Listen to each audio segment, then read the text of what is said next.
I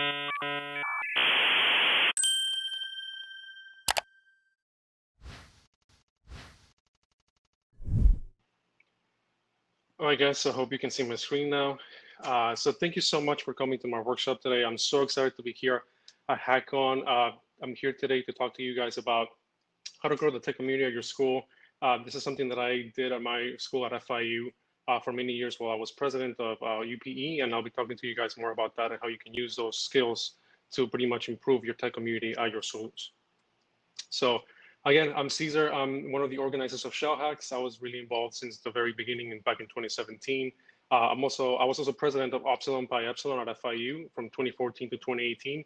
So when I started FIU, I was really involved for those 4 years that I was in undergrad. And yeah, and currently I'm a software engineer at JPMorgan Chase. So I'm working there full time, but as you can see, I'm still super involved with the hacker community, and it's something I'm very passionate about. So first, let me tell you a bit about UPE and what we did through these 4 years and what is going on right now. So UPE is the largest technology student organization at FIU, and our vision has been to create a supportive and inclusive community for students in tech. Pretty much, we're opening the organization to everyone, and our mission was to provide opportunities for students to develop technically and professionally. And we did this through a variety of different programs and different initiatives that we started at FIU. Here's a photo from one of our general meetings. As you can see, we had a lot of people show up. I believe there was about 150 or so students that came to this general meeting. You can see them down there in the middle, sitting down with a smile on my face. Pretty happy with the amount of turnout that we got, and that everybody just got to meet and socialize and bond. And it was just a really great experience for our hacker community at FIU. So here's a graph that shows you more or less the growth that we had over the years. So when we started back in 2014 from scratch, we didn't have any members, but as the years went by, we started adding more. In 2015, we had about 25, then we added like 100 more members in 2016. Then it went up to 300, 400, and I think as of this last year, the current e-board has been able to achieve 700 active members for the year. So it's been an amazing kind of growth that we've had over the years.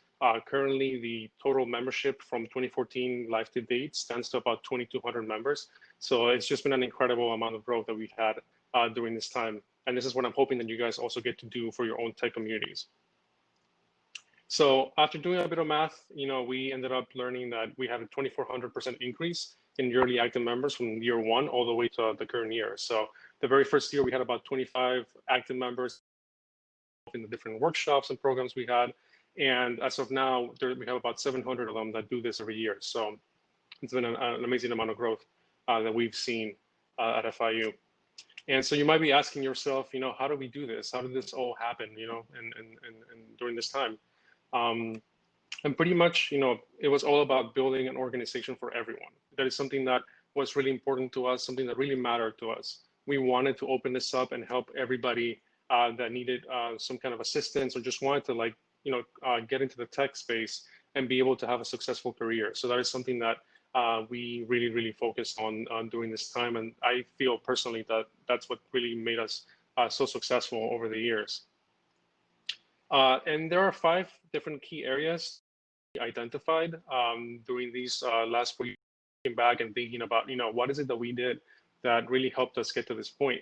And these are the 5 that I identified. So the first one is your audience, who they are, what the motivations are, who actually is part of your community, the programming. And by this, I don't mean, like the programming we're all thinking of, like coding, but in terms of, creating programs and events and initiatives that really drive your students to come to your community and be involved every single week. The third one is branding, and that's something that's super important to us, kind of driving that message that we're inclusive and that we're a professional organization that you can join and find a lot of really good people in. The fourth one is resources, so how to be really resourceful at your school and just trying to find ways to make sure that you meet your goals for your organization. And the last one we got is partners. So how can you, find different sponsors and partners in the community or just corporate ones to support your mission that you have for the organization. So we'll start off by audience. So very first key thing you need to do is to really know your audience. And, it might seem kind of like, and just say, hey, yeah, my audience is college students or high school students. But in reality, there's just way more to that. It's also about, what their majors are, their class standings, their availability, their any other kinds of things that are relevant to knowing your audience. That would really help you nail down how to run your programs and how to create initiatives that appeal to them. The next thing is collecting and analyzing data. That is something that we learned over the years was very important that we maybe at the beginning didn't really do, but then we realized, hey, this is actually helping us grow and it's helping us figure out places where we can take new opportunities, right? So we did this by having attendance sheets, by collecting data from students or membership applications. All those kinds of things really allowed us to see how many students we were bringing, which majors they were, and all of that. We also originally started as an honor society, so we pretty much had this only for computer science students that met certain requirements, like GPA requirements, and it was a little bit more closed off. And so our goal with that was just kind of reward, students for academic achievements and whatnot. But over the years, after the first couple of years or so, we realized that this didn't really align with the values that we had of like being inclusive and just helping out everybody. So at that point, we moved from being an honor society to being a tech organization for everyone. And that's really what just opened doors for us and really brought us a lot of members. And this really, helped democratize access to the entire organization for any student on campus that was just interested in technology, that just wanted to check it out. There's many people who, are intimidated by just coding and they were just thinking they can't do it. But, once they see other people like them do it and help them out and assist them, it just becomes to get into it and really just make something out of this entire, a career. So that's something that's really important. And the next thing is diversity and inclusion as well. So how do we make the space inclusive and how do we bring everybody into our community to participate and to engage and to just really develop these skills that, they can learn and be very valuable for their careers. So that is something else that we have done as well by, creating different initiatives. For example, I believe at ShellHacks, we have like a Ladies Storm Hackathons event where all the women in tech come together during the hackathon. Different opportunities like that to bring in people from all walks of life. So ask you guys too was, which came first for you, the organization or the hackathon? And by this, this is what I mean. For example, for UPE, we started with having an organization and we hosted ShellHacks 3 years after we were already established. But I know there's also some people who maybe just have the idea of starting a hackathon and they maybe don't have an organization as a backbone, right? So this is something that I wanted to ask you guys, and I guess this will be our first interactive activity for the workshop. If you can just drop some comments in the chat and just tell me, do you guys already have an organization that was started before your hackathon, or is this something a hackathon you're just starting out and you don't have an organization for it quite yet?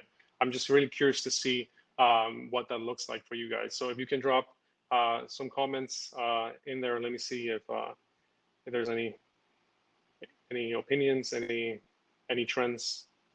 So I see org, hackathon before org.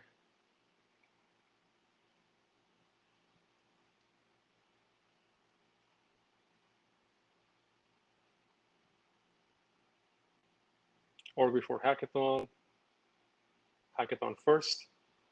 Yeah, so I've seen, in the last few years that I've been at, I went to Hackcon, I met so many people who were just brand new to the hackathon scene.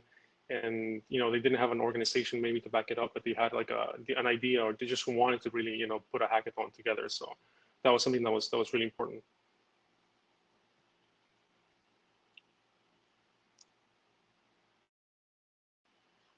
Cool, so let me bring this back. So to give you some perspective, for UPE, we had an organization as our backbone. So we already had a structure built for everything. And pretty much we had an internal workflow for the smaller scale events that we did, like the workshops and the info sessions and whatnot. And what this really helped us in was, in running a larger scale event, we already had that experience running the smaller ones. And also the e-board had a lot of experience doing this already. So it came naturally to run a larger event.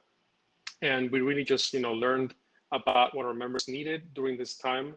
The organization was already, like I said, established for a couple of years before we did ShellHacks. So we were able really to learn, what our members wanted to see and implement that into the hackathon experience. And like I said, organizing a hackathon just came naturally to us, and it's something we really wanted to offer to students. And so if you're on the other side where you're just starting out with your hackathon and you don't have an organization yet, I would highly encourage you guys to form an organization around the hackathon. And it really just helps to have that backbone. Even if, let's say your hackathon is coming up soon, but you don't have an organization for it yet, try to maybe after the hackathon, establish one that can, the host of that hackathon.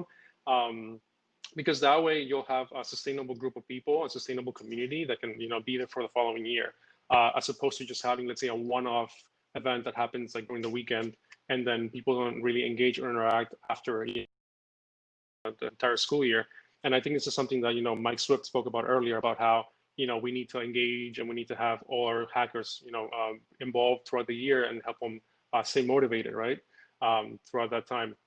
So that's something that's really important. Also, reaching out to your hackathon attendees is a great way for you to, after you have your hackathon, for you to start kind of ramping up the organization. Maybe a few of your attendees actually want to be leadership positions, and they can help you actually start the organization.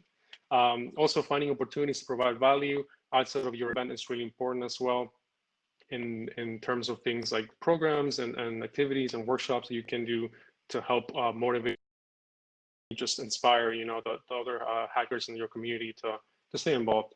And overall, the goal with this is just, like I said, to create a sustainable community for everybody, instead of just doing an event once a year and then not really engaging with your hackers after that. At least on our end, what's really helped keep students engaged and keep the momentum going for UPE. Now, next is programming. And like I said, this is not the regular programming that you're all thinking of, but it's about creating events, initiatives, programs that really help students out. And before I do that, though, I do want to bring up this quote from Joey Chan, content marketing manager, mentioned. And the person said that there are a lot of opportunities that you can discover by listening closely to what your customers are saying. And this is really, really important. And I think once you listen to really what students want and actually develop these programs or these events around those needs, you will really see a lot of turnout. You will really see a lot of impact, I think, mostly from students telling you like, hey, I love this workshop. I had an amazing time. I learned so much. Maybe I just found what my true passion is for in computer science. And it really just makes a bigger impact in their lives and in your community overall. So it's something really important to keep in mind. Now, in terms of programming, again, like I said, identify what your audience needs and wants are. That's the very first thing I think you will need to do when you start creating these events and initiatives. And then just build the programming around all of that. Structure it in a way that is scalable as well. So that way you actually are able to grow and able to expand in that sense. For example, for us in UPE, when we started out, we were doing events, just one-off events, every other week or so. And these were not around any kind of structure. It was just around the organization itself. But we felt like we had a trend where we had a lot of let's say coding workshops, and we had some hardware workshops, and we also had people who were doing community service, being mentored. And so we had so many different kinds of areas that we were focusing on, that we decided to structure all of these and just create programs around them. And what this actually did is created a bigger sense of belonging, a sense of accomplishment also for the people who were part of the programs, because they felt like they were actually part of something that they were committing to, and they were able to do a whole program for the whole semester. So that's something that I feel was really impactful for us to be able to do in our community. And the other thing is also studying the current landscape of your community. So see what other organizations are out there, see what everybody else is doing. Maybe there's opportunities for you to do something that nobody else is, and that you can bring value to students that might be interested in certain areas. So here's a screenshot actually of the programs that we have in UPE. So this is the most recent rebranding that we've done, which I actually love. It's using these really colorful gradients. It's very modern, and I just think it's something that would really bring a lot of students in terms of our branding. So I'm just going to briefly go over them so you get an idea of kind of how we're approaching this and how we're structuring these different organizations. I'm sorry, these different programs. So UPE Code is the very first one. And this is, like the name implies, all about coding and programming. This is where we teach in a bootcamp style for a course of 10+ weeks for students how to code. And we do web development, mobile development workshops every week. where we're able to do that and teach students more about coding. UPE Make, it's very similar, except this one handles more about hardware, and we pretty much use Arduinos or Raspberry Pis and other devices to teach students the basics of IT devices. Infotech is all about cybersecurity and cloud computing and learning how to use Linux and scripting and all of that.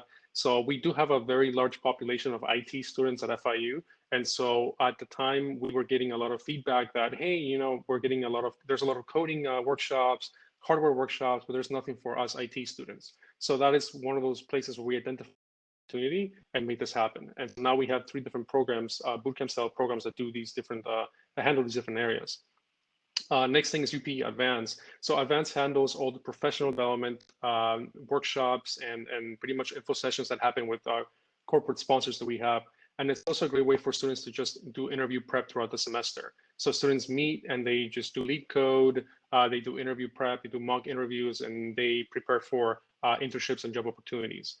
This last year, actually, we had over 100 students that we helped get internships and jobs through Advanced and many of our other programs as well. So it's been a really successful program so far. UPE Ignite takes things outside of FIU. And pretty much what we do is we go to elementary schools around the community and we teach kids how to code. And we do this through after school programs. We usually have a group of about 50 or so students that just go and teach every single Wednesday or Thursday, I believe. And they, just try to like incentivize and try to just empower these students to really learn how to code. And it's just an amazing and just such an rewarding experience. I was very involved with it at the very beginning. And myself, I was a volunteer, and it was just really great to see just kids pick up and just code away. It was an awesome experience. Next one is UPE Spark Dev. This is one of our more popular programs, actually. At this point, usually, after people go to work, people do some prep here and there. They're also looking to do projects, right? And sometimes, at hackathons, you can do projects, but hackathons come in, once a year, twice a year, at least the local ones that we have. But Spark Dev gives them the opportunity to create a project over the course of a whole semester, pretty much. And so we group students into different interest groups, and they create these awesome projects during the whole semester. And by the end, they're able to present them to sponsors, to faculty, and any other community members that show up. And then for the last 3, we have UPE Mentor, which is all about mentorship. And here we pair up, freshmen and sophomores with juniors and seniors, so they can pretty much be mentors and mentees, and just help the mentees really just navigate a computer science or technology degree at FIU and how that's like. And it's a really rewarding experience for them. We also involve industry sponsors as well. So the industry mentors are the ones who also help out in this program. And I'm going to jump over ShellHacks, and next I'm going to go to Discover, actually, which is our newest program. And this is another instance where we heard from students like, hey, there's something that's missing that I want to see. So in this case, we heard from students that there wasn't research. They wanted to get into research, but it was kind of daunting. It was really hard sometimes because we had a limited number of maybe professors that had like openings for their labs. And so this is where we saw that opportunity to really just get students together in the vein of Spark Dev, let's say.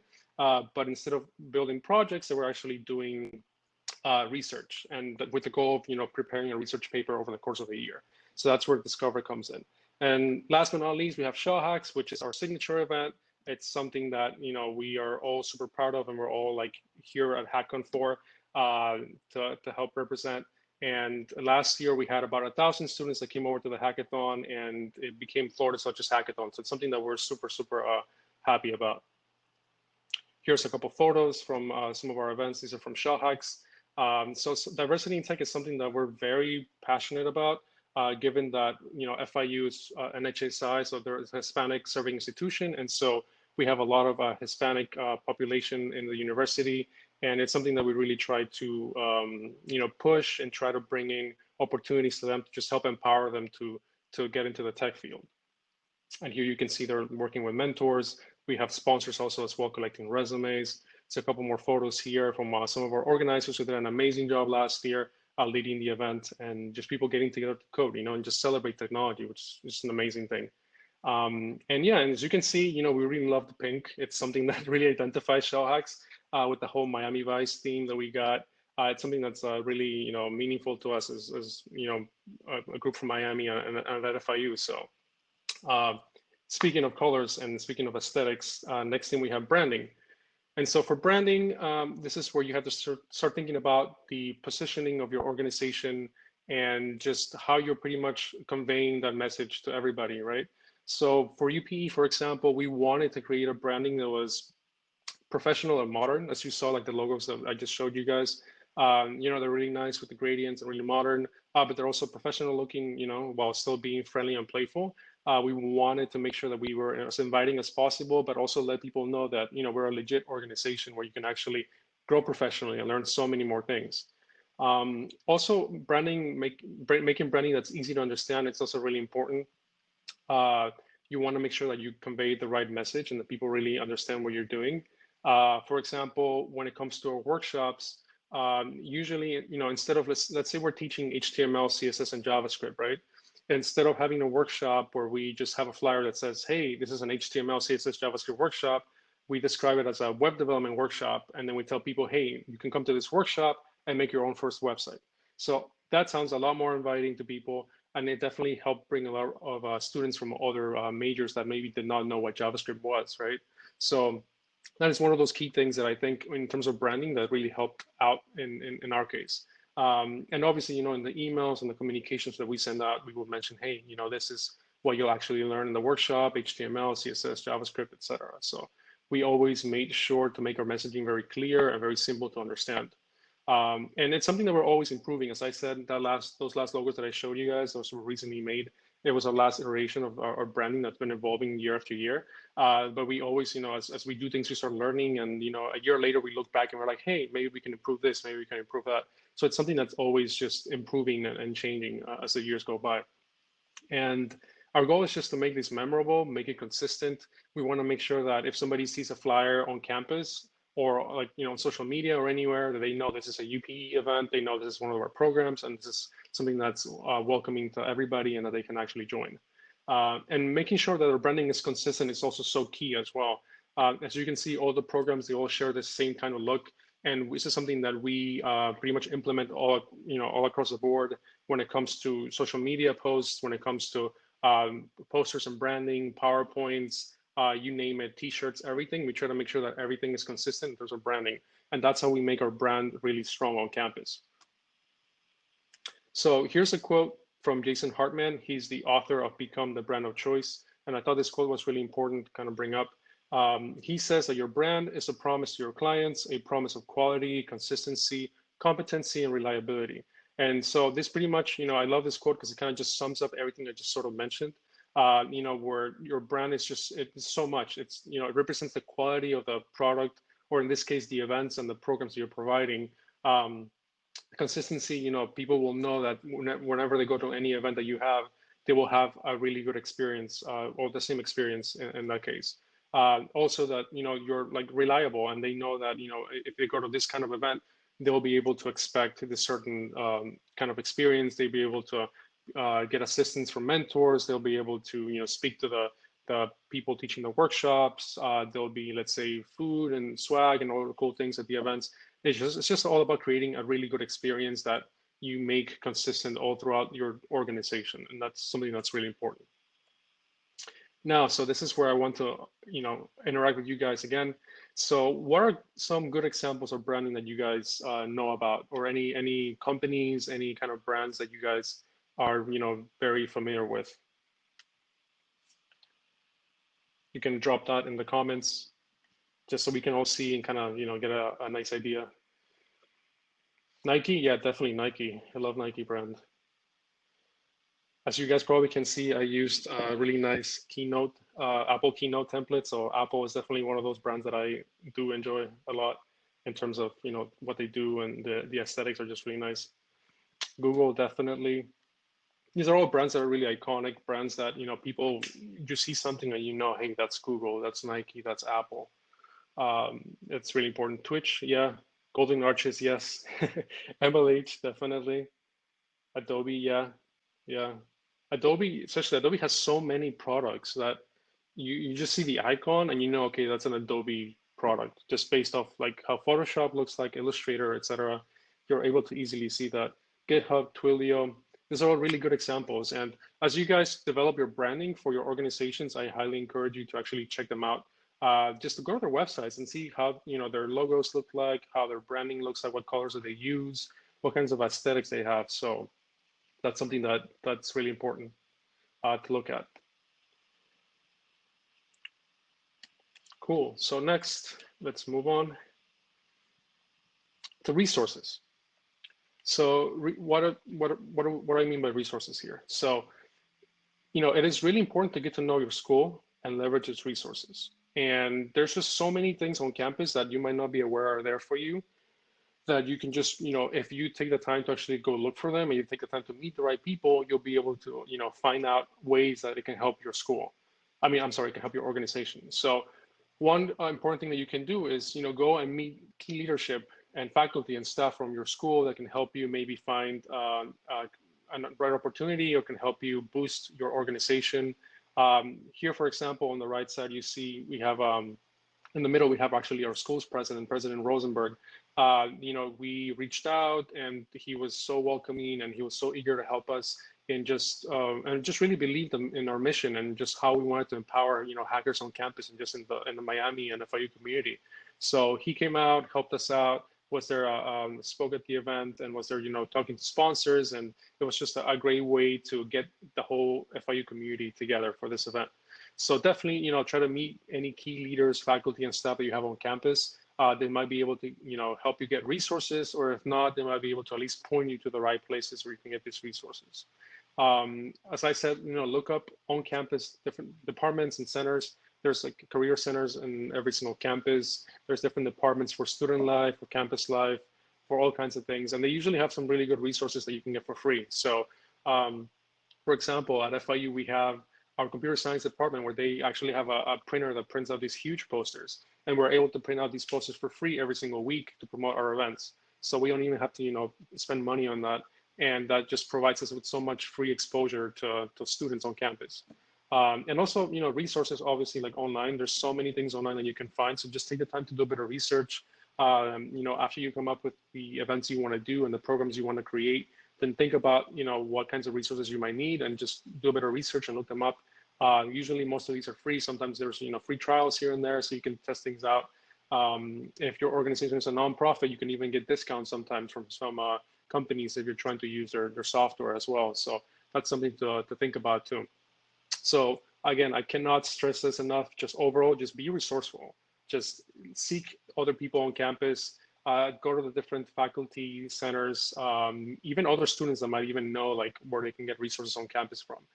It will help you out tremendously in the long term. It will save you guys also a lot of money, especially if it's things like, poster printing and maybe a swag or anything like that you might need. It would really be a lot of help to you guys. Now, this is back to you guys again. So what are some examples of like good resources that you have on campus or anything that you might think of that would be a good resource for fellow organizers to look at? If you can drop those in the comments, that'll be great. And you guys just, feel free to take notes or write any of these suggestions.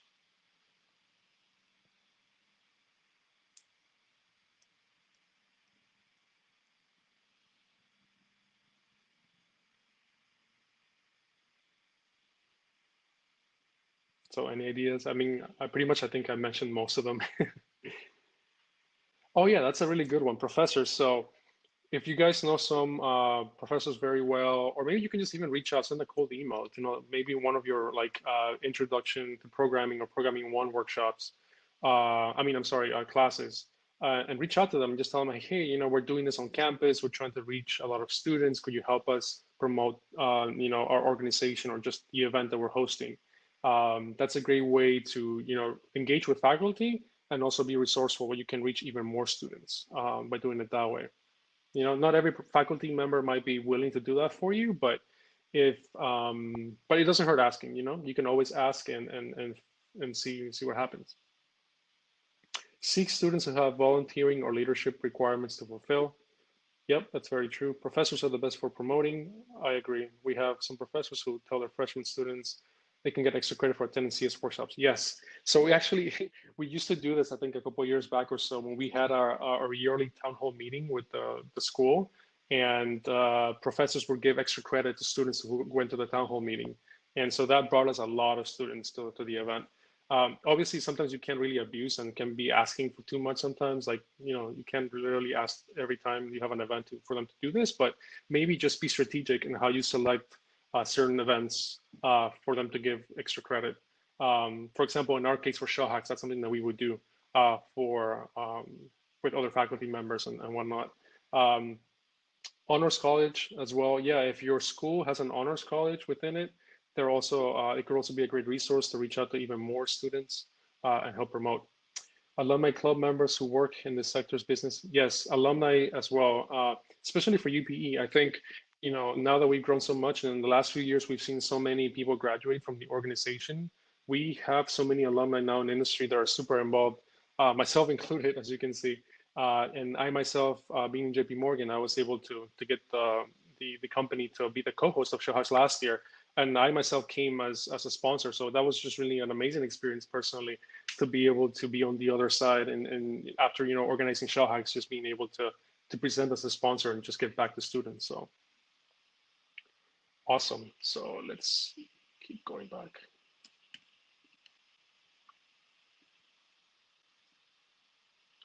Cool. So next thing we have is partners. And this is something that maybe some of you guys are really familiar with, especially those of you who are, have, organized hackathons before, or maybe are just learning about this now. So another key thing is to really just seek out really good partners that can help you meet your mission on campus and in your community. So find sponsors.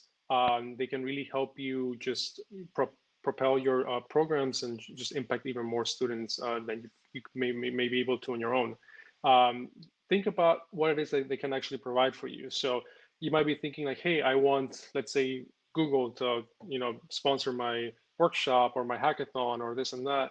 But while it might be great to have that name recognition, think also about what it is that that they can provide for you as well. So many times, with hackathons, sponsors are able to provide mentors, they can provide financial funding, they can provide even exposure to other students as well. So there's a lot of really good things that sponsors can bring to your organization and help really boost its reach to the community.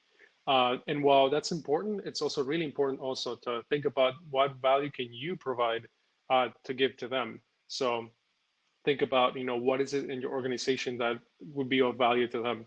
Many times for hackathons, especially, sponsors are looking for things like student engagement and being able to recruit students at the event. So getting resumes, getting student information. Sometimes they also want to test their technologies. So maybe they just have an API they want people to use as part of a challenge during the hackathon. And sometimes they just kind of want brand exposure as well. Especially, there's companies that, are starting to target our school at FIU, for example, and they just want people to know that this company is actually recruiting students for their opportunities. So sometimes they just want a bit of logo placement here and there so that students have in mind, like, hey, I know that this company actually, is involved on campus and they have opportunities. So that's something that also is really helpful to sponsors. And I think, in the end, it's just really important for you to be able to deliver on those promises, whether you do that through a hackathon or through a workshop or anything else. Obviously you want to make sure that you give the sponsor everything that they pretty much paid for or asked for, everything that was agreed on. So that way you guys can have a good relationship and keep that sponsor coming back year after year. And this is what we actually call stewardship. So stewardship is all about what happens after, let's say, your hackathon, and after you're done, working with the sponsor. What do you do to make sure that they know that you care about them, that you want to stay involved, and that you want to just have them back. Instead of just, let's say, stopping communications with them after the hackathon and then not speaking until let's say the following year when you reach out again for sponsorship. It is really important that during that time, during that off time, that you also reach out, maybe send an email here and there, like especially during the holidays. For example, with ShellHacks, we take place in September, and so after ShellHacks happens and in the holidays, we send out an email saying, hey, we just wanted to check in and wish you have a happy holiday and this and that. We hope you're well, and also if you have any opportunities or any ideas you would like us to promote or be involved in, please let us know. So just show that you care, show that it's more than just the money. It's definitely it's definitely a partnership that you want to keep and sustain year after year. And so there's many ways to find partners on campus. or just, outside of campus, obviously with corporate ones. So one of the main ones throughout the years that, I was president, that I was able to sort of like be involved in and be able to take advantage of was on-campus events. So every one of your schools, I'm sure there's companies that has your school as a target school probably, and they actually come to your campus to maybe recruit students from there, right? So many of the times they actually do host info sessions or workshops or just tech talks on their company culture and what their opportunities look like. And so these are great opportunities for you to actually attend those workshops, attend those info sessions, and just listen to them, learn about their culture, and just connect with those people who actually come, like the recruiters that actually attend the event and present to all the students. So something we would do sometimes is maybe like after an info session or a workshop, we would go up to them, introduce ourselves, present what it is that we're doing, and then see how we can get them on board for one of our initiatives, right? So that proved to be very effective with many of our, especially of our local employers on campus. Next thing is the career fairs. So career fairs is another good way to get contacts, network with other people. Sometimes you might be able to meet company representatives that are really interested or really involved in the hackathon scene, and you might be able to get their contact info and just follow up with them later on about supporting your organization in some way. Your career services office is also a really good resource. They're the ones who kind of work with all the employers that come to campus, and they're the ones who know which companies are targeting like your school. So that's a really good place to go to maybe ask and see if they can assist in some way. As it was mentioned before, also alumni is a really good resource where you can get a lot of pretty much resources from the companies that they're working at, and just people to really help out and grow your organization. LinkedIn is another good way as well. Though there's just so many people on LinkedIn, it can be hard sometimes, and you wouldn't just reach out and be like, hey, I want to reach out to you because I want you to sponsor my event. Like, it doesn't really work like that. Especially, that's something that throws off a lot of people. So you definitely want to always start out by creating a relationship with somebody and just talking to them, connecting with them, and getting them to actually, support your mission in the first place. And if they believe in it, if they support it, if they want to be part of this, big organization, then they'll actually, want to support it and help you out in many other ways. And yeah, so these are pretty much, again, the 5 key areas that I just spoke about. Again, audience, programming, branding, resources, and partners. These are all 5 things that, like I said, I personally saw really helped out UPE over the years with everything we had going on, with the programs we established, with the branding that we always keep updating year after year. Determining our audience, again, was really important from the very beginning. The resources that we had on campus, we definitely take advantage of. And then the partners, also finding those sponsors that are really important to back up our mission and really help bring just the organization to the next level. So all these key areas are really something that I would highly encourage you guys to also look at as you start, if you're starting an organization, look at these different areas, or if you already have one, maybe think about what you're doing currently and what you can do to improve or just, maybe boost what it is that you're doing already in some way. And like I said, the whole goal behind this for UPE and for everybody is just to really build an organization for everyone. And this is really at the end what brought us all this success, and the amount of people that really just invested themselves in the organization, that really found a home on campus, that really just helped build this entire tech culture and community at FIU that I personally felt was missing when I got to the school back in 2014, and I started UPE from that point. So it is something that it is very important to me, and also many of the people in the organizing team and just everybody on campus. It's something that we all truly believe in, and something we really want to keep pushing. And we, hopefully here I am today, bringing this to you guys so you can do the same thing as well in your campuses. So I want to thank you guys so much for coming to the workshop. And here you have my name. Again, if you want to look me up, I'm on Discord. You can also look me up on LinkedIn. I'm more than happy to connect with everybody and answer your questions. I'm actually going to do Q&A now right after this. So feel free to just write any questions in the comments. And also here, a little shameless plug, but don't forget to check out ShellHacks. Actually, it's coming up next month, September 25th to the 27th. It's going to be an awesome weekend. The entire team is super excited to put the event together this year. So we hope that you guys can check it out and maybe also like learn a few things and communicate with us and you know, we can check everything together. So yeah, let's see if you guys have any questions.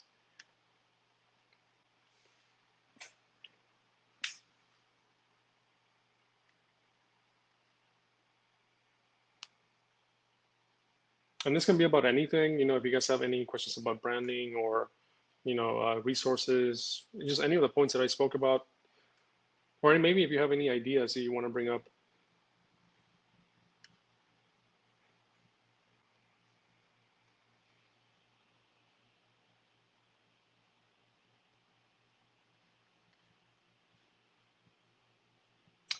Okay, I see. Thank you, Kevin. I just actually just read it. So where do you get funding for these programs and materials they require? So surprisingly enough, many of these programs like don't really require much funding to run. I mean, for example, like the coding workshops that we do for UPE Code, uh, we these are just, you know, our organizing team, our e-board, our committees. They're the ones who pretty much host these workshops every week. And these are all, you know, happening virtually, and you can just teach with resources you find online. And then we get people together, you know, what we used to anyway, in classrooms on campus, and they would just come together, just code, and yeah, it didn't really require much in terms of extra money that we needed for anything. The only thing I can think of is maybe like food and drinks, which we, you know, we would get some money from the school sometimes, what we get as an organization. But over the years after that, we started getting more sponsorships. So then we used that money as well to provide a better experience overall, you know, for students. So that's how we did that.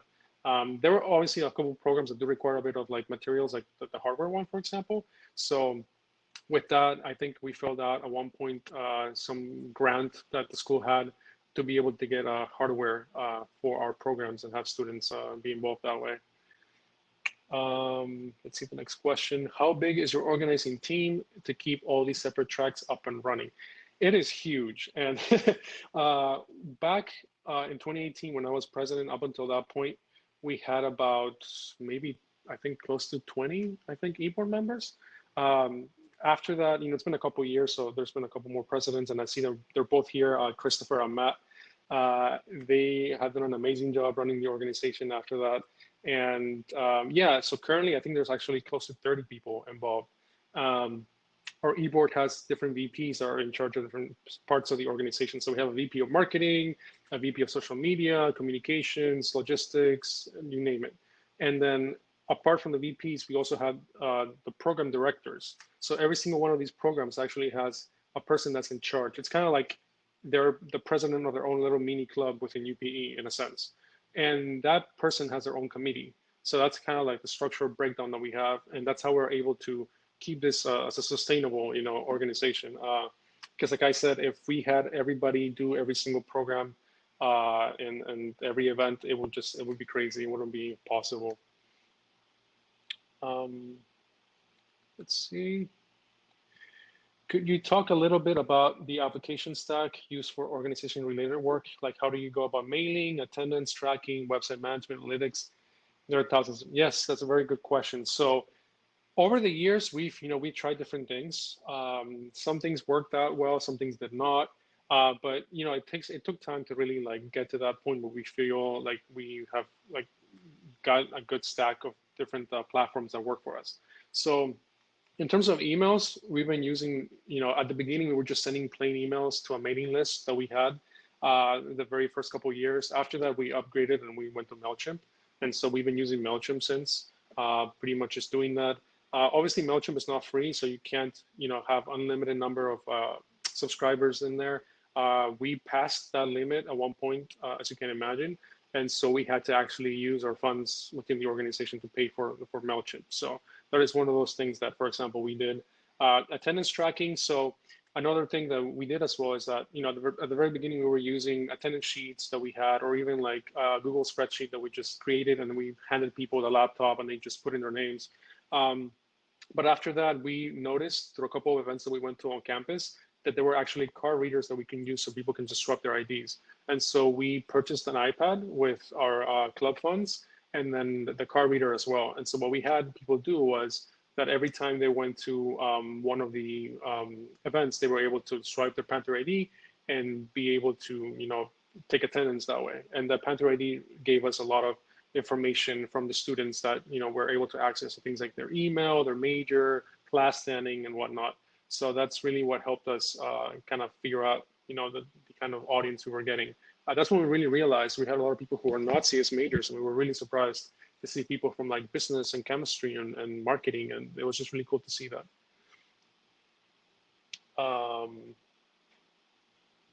Is there anything else?